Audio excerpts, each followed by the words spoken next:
যদি তোমার মনে হয় আমাদের এখানকার খেলা আনফেয়ার হয় আর বাকি সব জায়গায় fair, then Babu, welcome to La Liga and UEFA also, and see their referees how welcoming they are.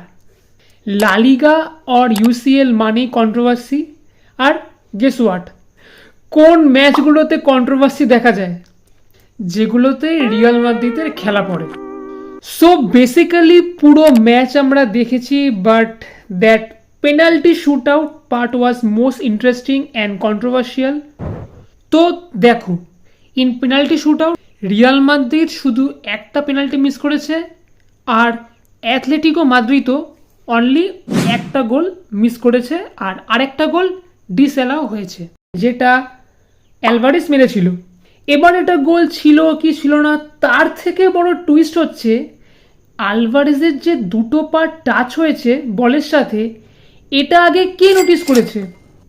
Obviously referee বা এই ভিএআর, রাইট? রং। কোর্টুয়া দেখেছে আর দেন অ্যাপিল করেছে, আর তারপর রেফারিরা ভিএআর চেক করে অ্যাকশন নিয়েছে। অনেকটা স্ক্রিপ্ট লাগছে, তাই না? লুক, দেখো কি বলছে এখানে। Courtois immediately protest claiming that Alvarez had made 2 touches on the ball. Then referee Sismond consulted with the VAR team, and after review আলভারেজের গোলটা ডিসঅ্যালাউ হয়েছে। শকিং হচ্ছে কোর্টুয়া কিভাবে দেখলো যে ডাবল টাচ লেগেছে, যেখানে এত ইন্টেন্স একটা মুভমেন্ট, সেখানে কোন অ্যাঙ্গেলে মারবে অ্যালভারেজ সেটা না ভেবে পায়ের দিকে তাকিয়েছিল, which is again kind of controversial আমার ক্ষেত্রে। আর রেফারিরাও এত স্ট্রং অ্যালিগেশন অ্যাকসেপ্ট করে নিল, যেখানে দুজন রেফারিদের মনে হলো না ডাবল টাচ কিনা, সেখানে মাদ্রিদের একটা গোলকিপারের অ্যালিগেশনের ভিত্তিতে রেফারিরা চেক করলো আর গোল ডিসঅ্যালাউ হয়ে গেল। I mean that kind of strange, তাই তো?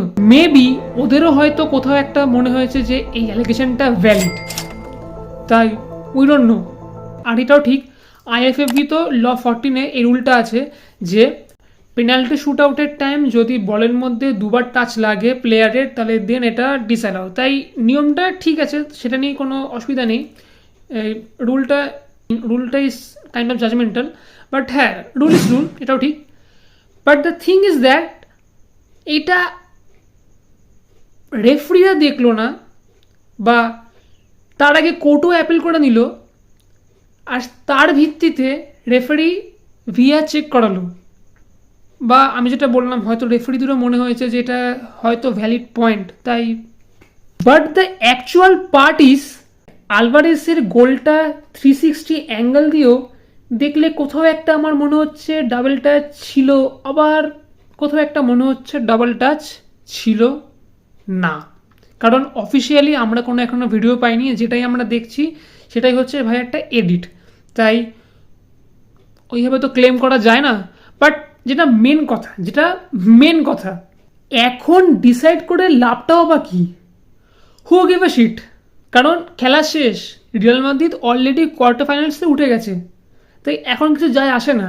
তাই কে বা কোন গোলটা ডিসঅ্যালাউ হয়েছে বা হয়নি, এটা কাইন্ড অফ জাজমেন্টাল, এখন বলে কোনো লাভও নেই। বাট হ্যাঁ, খারাপ লাগছে ডিয়েগো সিমিওনের জন্য, কারণ প্রত্যেকবার কোনো না কোনোভাবে তারা হেরে যায়। They deserve at least one UCL. If Barca and Real aside, যদি তারা ইউসিএলে না থাকতো, তাহলে আমি পার্সোনালি বা ইভেন আমি না থাকলেও অনেকেই আছে যারা হচ্ছে অ্যাথলেটিকো মাদ্রিদকে সাপোর্ট করতো, বিকজ অফ দেয়ার কনসিস্টেন্সি। তারা প্রত্যেকবার এতগুলো বছর ধরে তারা কনসিস্টেন্টভাবে এগিয়ে এসছে, বাট কোনো না কোনো কারণে তারা হেরে যায়। হয়তো কোনো কন্ট্রোভার্সিয়াল জিনিস, বা হয়তো মিনিমাম তাদের হচ্ছে কোনো প্লেয়ার ইনজিওর্ড, বা কোনো সামহাও কোনোভাবে তারা ঠিক হেরে যায়, তারা ঠিক উঠতে পারে না। তাই ইফ রিয়াল অ্যান্ড বার্সা যদি না থাকতো, যদি অ্যাসাইড থাকতো পুরো ইউসিএল ক্যাম্পেইনে, তাহলে আমি পার্সোনালি রিয়াল মাদ্রিদকেই আমি রিয়াল মাদ্রিদ কী বলছি, তাহলে আমি পার্সোনালি অ্যাথলেটিকো মাদ্রিদকে সাপোর্ট করতাম। বাট ফুটবল ইজ আনফেয়ার, সেটা আমরা সবাই জানি। এটা যখন হলো, এটাও আনফেয়ারই বলতে পারি। তাই সো গাইস, এখন কোয়ার্টার ফাইনাল প্রায় চলে আসলো, রাউন্ড অফ 16 শেষ, সব খেলা শেষ। কোয়ার্টার ফাইনাল এই নেক্সট মান্থ থেকে শুরু হবে। সো তোমাদের কি মনে হয় এই গোলটা যে ডিসঅ্যালাউ হয়েছে, সেটা কি আদৌ ঠিক সিদ্ধান্ত, নাকি এটা তোমাদেরও মনে কিছু একটা গন্ডগোল আছে বা এটা ভিআরের থেকে বা রেফারিদের থেকে ভুল হয়েছে কোনো কারণে। আর তোমাদের কোয়ার্টার ফাইনালসে কোন টিম ফেভারিট সেটা জানাতে ভুলো না। So do let me know in comments and also don't forget to subscribe. By.